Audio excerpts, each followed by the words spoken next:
This is Scary Terry's Saturday Nightmare from Rock 94.7. Welcome to 13 Questions on Scary Terry's Saturday Nightmare. Now, metalheads who have been around the block a time or two might remember tonight's guest from her stint as the lead singer of Chastain. Today, she's back with a brand new band, Sledge Leather. Their debut album, Imagine Me Alive, is in stores now. Leather Leone, I screwed up the pronunciation. Leather Leone, welcome to Scary Terry's Saturday Nightmare. Thank you so much. It's a pleasure to be here, and you don't even worry about my last name. Just call me Leather. It's easier. Sounds good. Sounds good. I'm not too bright, so the simpler you keep it for me, the better. That's right. It's metal, dude. Simple. You got it. You got it. Thanks for the interview. How are you? I'm doing fantastic. This is awesome, man. I'm actually a native of Cincinnati, Ohio. So are you really? Yeah. So this is like such a thrill to interview Leather, the lead singer of frickin' Chastain, man. This is Where awesome. are you? Where am I talking to you? Where are you now? I'm located in the thriving metropolis of Wausau, Wisconsin.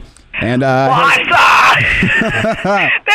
It's a metal town, though, isn't it? Oh, hells yeah, man. We got a nice little metal scene going on here for sure. That's what I've heard. Yeah, and Cincinnati's trying to pick back up too. I've actually been invited to play a couple of shows out there, so they're really trying to get it together. Well, you would think with the Bengals being what they are, there's a lot of pent up rage and frustration in the town. And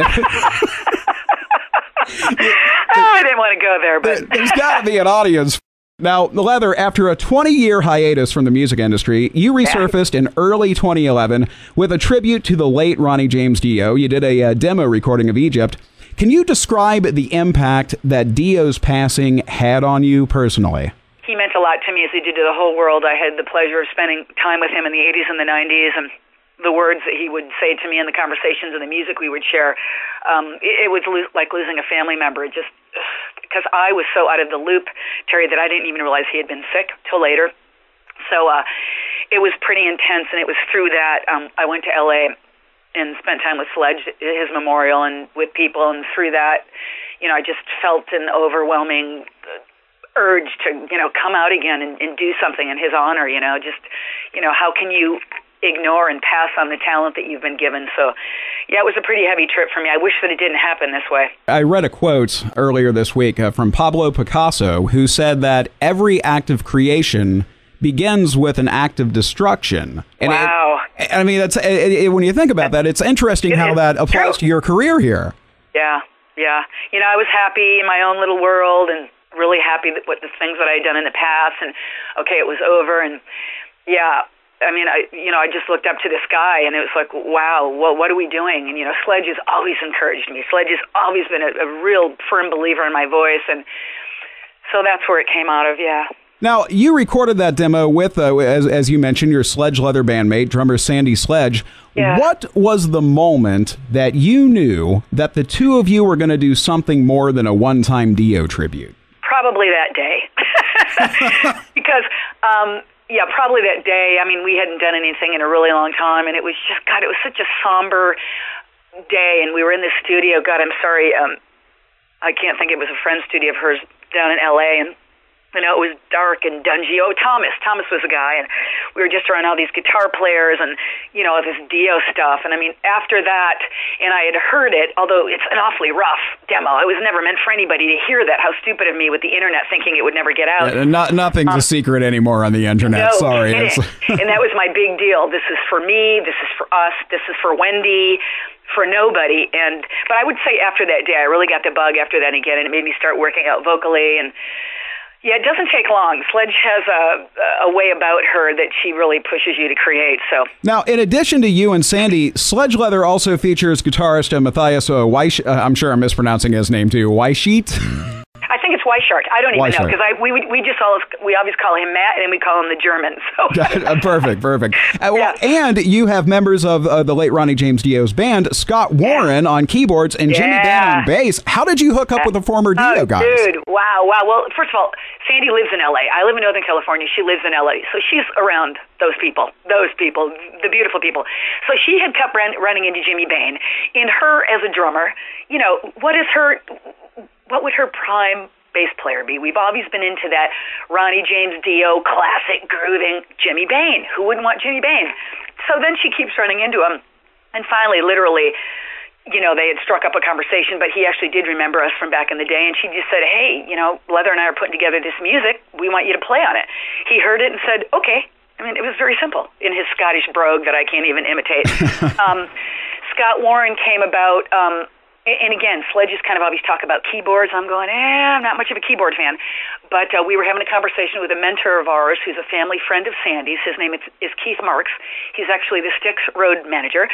And he was saying, hey, if you guys are really serious about this, you should surround yourself with as many of these, Dio family as you can. So he gave us Scott Warren's phone number.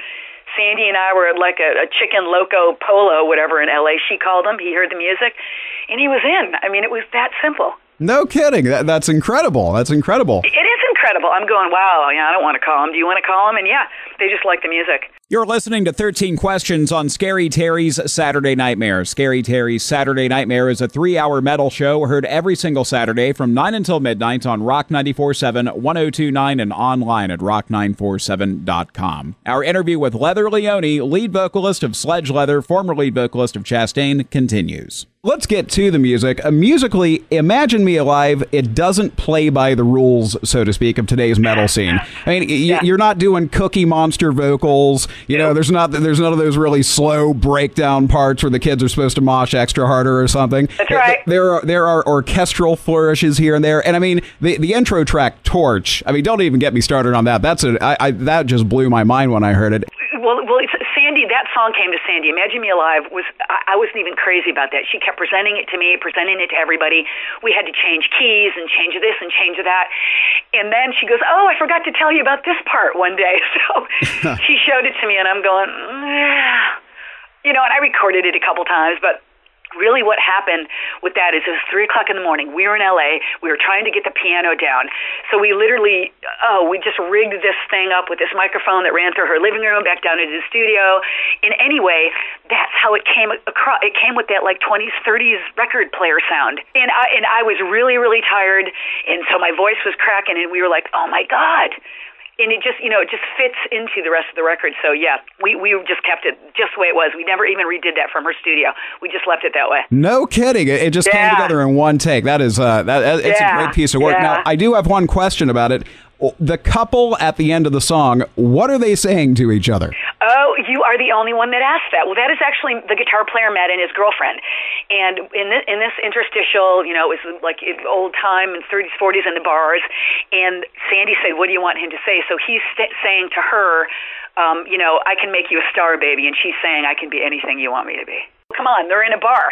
He's hitting on her, and, it's a thing. Yeah, so that's what it is. It's a killer piece of work. I mean, the whole album. Great? I just love the way it's all come together here. Now, let's talk about the song Imagine Me Alive. Now, is that another tribute to Dio, or did someone else inspire that? That is actually inspired by Reb, the drummer from Avenged Sevenfold. Sledge is a huge fan of that band, the way they write, the way they present themselves.